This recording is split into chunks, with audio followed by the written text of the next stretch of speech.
case you haven't already heard, word on the street is From might be back as early as September of this year. But you didn't hear that from me.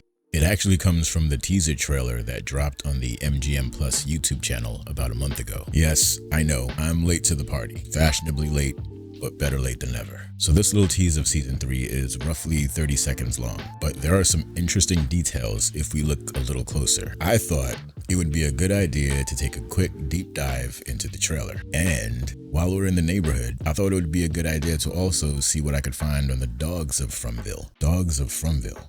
Great name for a band, by the way. Why am I doing that? Because a few people have been asking me to cover it, and to be honest, there is a bit of weirdness going on when it comes to these dogs, and I think we should talk about it. And last, but certainly not least, we're gonna look at some of the theories floating around that might explain why the survivors ended up in Fromville in the first place. There are some clues that might hint at a connection. What's good, tinfoilers? Nautilus here, and I hope your domes are strapped up in the finest tinfoil, because it's time for another long overdue From Theories. Before we go any further, for your information, this is spoiler territory, so be sure you're ready, because we're gonna be up to our eyeballs in details about the show. Just a heads up before you pull the trigger. Big shout out to the channel patrons. As always, you make this little world go round. Patreon link is here should the mood strike you. Link to the Discord if that's how you get down. Ladies and gentlemen, start your engines, because it's time to dive.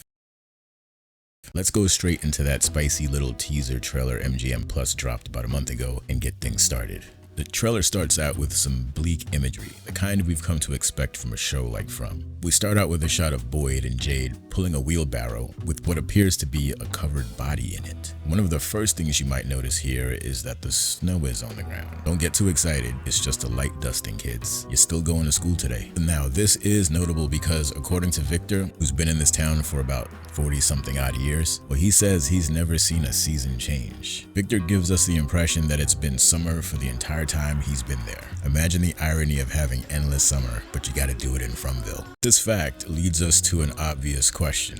Why are we suddenly seeing a seasonal change? But let's go back over to this body. There's a shoe missing from one of the feet, and the exposed foot looks a bit mangled, which is a clue that the rest of the body is probably in the same state, indicating that this might be the handiwork of those local monsters yet again. Big question is, who is the mystery person? The entire trailer seems to be messaging to us that an important member of the cast is going bye-bye in season 3. And as you might expect, the fans are buzzing about who. Next, we see the cowboy monster along with 3 other monsters. There's one over here, it's kind of hard to see, but it looks like she's dressed like either a nurse or a maid, I can't tell. But our main cowboy guy, he's feeling a bit chatty today.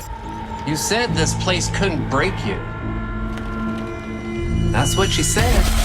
Now, we've seen this dude before, back in the first season, so he's a reoccurring character. So what is he referring to here? Well, this is a callback to something Boyd once said in a previous episode. You don't fucking break me! Affirming his resolve to not allow Fromville to mentally break him. So we can guess from this taunt that the monsters intend to cash that check. Apparently, their goal here is to torture Boyd vicariously by making him watch someone else get put through the grinder. The only clue we get about the mystery person's identity is from the screams that tell us that this person is female. While we hear the female voice screaming off camera, we get a line from Boyd. You're so strong! You're so strong! Just...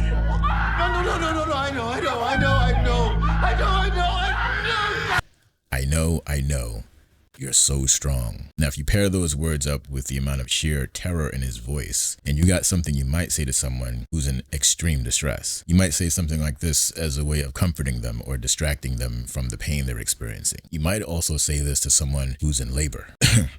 It's not possible to say for sure, but I think we can exclude Tilly, Donna, Paata, and Tabitha from the list of possibilities because it just doesn't sound like them. But we can't exclude Fatima, Mari, Kelly, or Sarah. Notice how Boyd is wearing the same work shirt that we see him in when he's tied up by the monsters. But this time it's covered up in the red stuff, so we could assume that the person in the wheelbarrow is the person he watched suffer in that barn scene. Probably. And this person's remains are being returned to the town for burial. Many fans are suggesting that the voice we are hearing is Fatima's, and I think that's a good guess. For now, we know that Fatima believes that she cannot have a child. She says it's virtually impossible for this to happen. So this is a miracle, right? Maybe not. Okay, so we're gonna do a little bit of a tangent here, but the From writers insert a healthy dose of paranoia about the pregnancy by suggesting that the life growing inside of her might not be human. This is all thanks to Ellis, but to be honest, I think it's only natural to be suspicious about this baby. I don't know. The moment this idea hit my melon, I went straight to those chest popper aliens in the movie Alien. Yeah. And I wondered if that was something like what Boyd experienced or was forced to watch in that barn. Fatima could also be chosen because this character holds special significance to Boyd, being his daughter-in-law, and she's pregnant with his grandchild. Yeah, it would take kind of a sick mind to choose to torture her, which sounds about par for the course for Fromville. Sarah is another popular candidate here, mainly because she did that terrible thing to her brother accidentally, and that equally horrible thing to this guy. I don't remember his name at the moment, but he came in with Jade. The fact is, Sarah hasn't paid her karmic debt yet, as far as the story goes. It might be her that's in the wheelbarrow. I guess we're gonna have to wait to find out. Also, notice how the camera gets closer to Victor here. Something about this shot makes me feel like this event means something to him, like he's seen it before. There's a look of recognition in his eyes, but also he looks a little bit scared too. Anyway, that's it for the trailer. I tried to pick it apart the best I could, and that's what I came up with. We should be getting a full-length trailer very soon. So, Fromville. It's a really strange place. I know, understatement of the year. Much of what happens here defies the laws of reality that we're used to. We're still not sure what this town actually is, or if it's even physically real to begin with. One thing we do know is that this town has a bad habit of trapping unfortunate travelers and literally trolling them to death. So we can say for certain that From, whatever its true nature might be, well, it's designed to capture and slowly end people for some unknown reason. Knowing this fact, the next question would be, who does it choose and why? We're shown a map of North America in a few shots in the beginning of the first season. The map has pins in several locations representing all of the places the survivors were from at the time they crossed over into Fromville space. And well, the pins are everywhere, all over the map. Fromville itself does not follow the normal rules of space and time because you can get here from anywhere in a matter of moments by crossing a felled tree in the road. You can also move around inside of Fromville via portals that are hidden inside of trees, for example. Now, assuming everything we see is real and it's actually happening, and it's not part of some fever dream or mass hallucination, Fromville is not connected to our reality in any normal sense when it comes to space and time. So, is Fromville a trap in the same way that a spider web is, meant to catch any unwitting random passerby? Or does the tree in the road appear for specific people at specific times? In other words, are they being chosen, or is it all up to chance? Well, to many fans of the show, they are chosen for a very specific reason. What is the theory, and where does it come from? Okay, so for this, we have to go back to season 2. This is when a newly arrived Elgin is having a conversation with Fatima, and he asks her about the Brundles, the watering hole where the townies go for an occasional dip. Now, naturally, Fatima asks him, how does he know about this place, seeing how he's never been there before? And according to Elgin, he saw it in a dream. Fatima isn't too surprised by this, telling him that many people in the town claim to have strange dreams and premonitions. They even claim that the town tries to speak to them. Until now, no one has been able to figure out what the dreams are about. So, here we're getting a clue that From does communicate with people with the motive of bringing them in. But I also thought it was interesting that she says it tries to speak to all of them, but only some of them are able to hear it due to being open to it. Sounds to me like there's a certain sensitivity involved here, and Elgin is fully attuned. Now, that's not the only leg holding up this theory. Some tinfoilers take this theory and get even more specific. They theorize that Fromville chooses people who are recently experiencing emotional trauma because they taste better. Okay, I added that last part about it tasting better. This is one of the prevailing theories out there, and I gotta say, it's logical, even though it isn't exactly proven yet. So do you remember when Boyd was on his way to ending the cicada curse brought on by the music box monster situation that took out members of the gang by keeping them in this catatonic state? Boyd had to save them before the time ran out, no pressure at all. At one point, Boyd is tempted by the, let's call it, apparition or ghost. This thing, appearing to look like his deceased wife, tells him that this town thrives on their pain. It's like sustenance to the man behind the curtain. So it makes sense that if this place is setting traps to bring in the next meal, it wants people who are already miserable. I mean, that makes perfect sense. Hard to argue with it. The only problem is that we don't know enough about the characters to confirm whether this is true or not. We can point to some characters who were experiencing major life events, some of which we could definitely put into the folder labeled negative experiences. The Matthews family family, for example, who arrived in the RV while they were going through a divorce after the loss of a child. Yeah, that's certainly traumatic. Marielle, or Mari, was on her way to rehab. She wasn't doing so hot either. Father Khatri's backstory is pretty dark, as we already know, and he's riddled with guilt over what he did on the outside for all of this. On the other hand, Jade had recently sold his company, so you would think he would be in good spirits, having come into what must be an ungodly amount of money and free time. Boyd appears to have just retired from a military career, but we don't know about his state of mind or his emotional being. These are just some examples, but I'm sure you can see the point. Now, that doesn't mean that this theory is incorrect. We just can't prove it yet, even though it makes perfect sense. So this is one theory that I do find interesting, definitely plausible, and I'll be watching to see if season 3 gives us some more proof. Now, another branch on this theory tree is the archetype theory, or at least that's what I'm going to call it, because I don't think there's an agreed upon name for this one. Archetype theory says that the people we see in Fromville are chosen to fulfill a role in a grand battle between good and evil. Fromville needs to fill these roles, so it sets this elaborate trap to get the right people in the right slots so we can proceed with the quote-unquote performance, whatever that might be. Think of it like getting a mandatory part in the school play, but you're a socially anxious person and you're not even in the drama club. And the part, well, it's for a role where you get to be a corpse soon. Fans adopted this theory when they started noticing how certain types of characters seem to get replaced by newcomers when they die, and that the writers hint at something about a cycle that goes on in this town. We will talk about that in another video because it's a big subject, but this implies that the events we are witnessing are just part of a larger procession of events that keeps repeating over a long period of time. What is the performance about? What is it for? That remains foggy. There are some interesting theories out there on the subject, one of which is the tarot theory.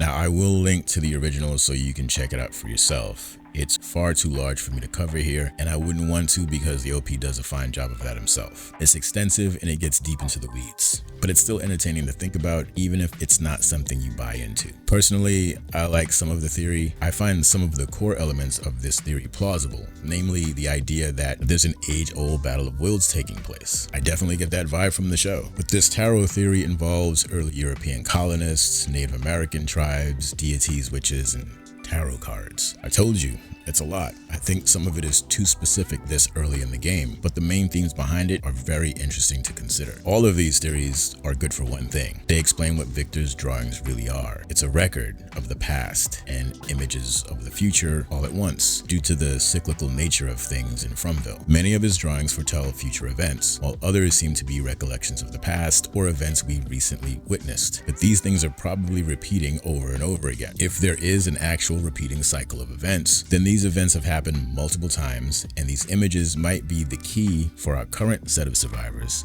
to solve this puzzle and finally get up out of here. The idea that Fromville is some kind of ancient stage that pulls victims in to take part in this story is intriguing. I actually kind of hope it's true. That said, details as to how it all works still fuzzy, with all sorts of clues pointing to ancient peoples, relics, and events that take place over vast stretches of time. 2 seasons in and we still understand very little about From. So hopefully this season gives us some solid footing to build on as far as the lore goes. We saved the best for last because the final subject is my favorite, and that's dogs. From has a few pooches in it, and they play a bigger role than just being background noise. We don't get a whole lot of details about the canines we come across, but one particular dog named Gus has a peculiar habit of swooping in to pull Boyd out of the ditch at the most opportune times, and he does this repeatedly. Gus appears to be trying to help the survivors, or at least Boyd, and it makes you wonder why. Now, before we begin, let's widen the shot a little bit and consider what we know about the animals in the story so far. One of the odd things about Fromville is that they have animals kept as livestock and food, but nobody knows where they come from. There are 2 obvious options here. They wander in just like the humans do, or they're sent in, provided by someone. When the Matthews first encounter the tree in the road, we see a gang of crows, murder of crows, and they appear to be eyeing them, perhaps on behalf of the town's hidden evil. The other notable creature we come across are the cicada, which we know to be supernatural in nature. There's no question about that. So we've got confirmation of a few things: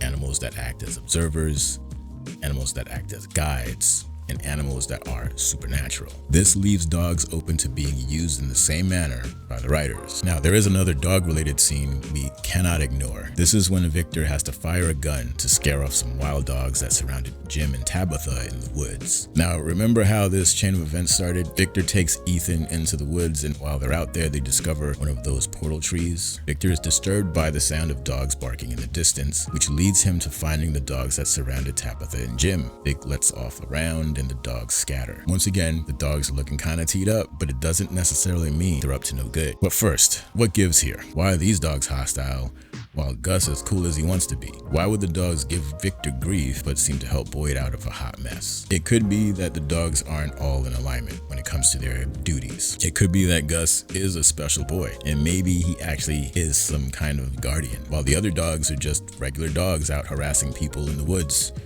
as one does. Some theories suggest that the dogs sense that there is something off about Victor.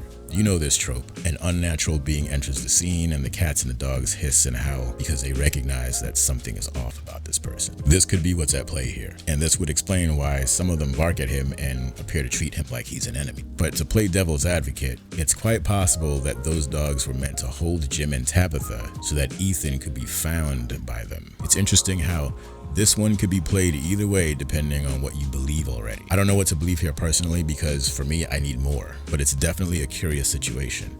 The dogs might be in on the game, but they're all there to help. It could be the case. We just don't know yet. No matter what conclusions we come to, there's one thing I will say for sure. Gus is not like the other dogs. He always seems to show up just in time to save Boyd's skin, even if it's in a roundabout way sometimes, earning him the title of goodest of the good boys. That's a wrap on this one. I hope you enjoyed From Theories number 4, technically. I still have a few more From videos in the pipeline that'll hit before season 3 begins. I might even add one of those videos where I talk about shows that are like another show, so we'll do a 5 shows like From, something like that. Let me know if you're interested in that. Anyway, much love to the patrons as usual and all the regulars who come through showing love. I appreciate you. Remember to be kind to yourself, make somebody's day today, and until next time, off you go.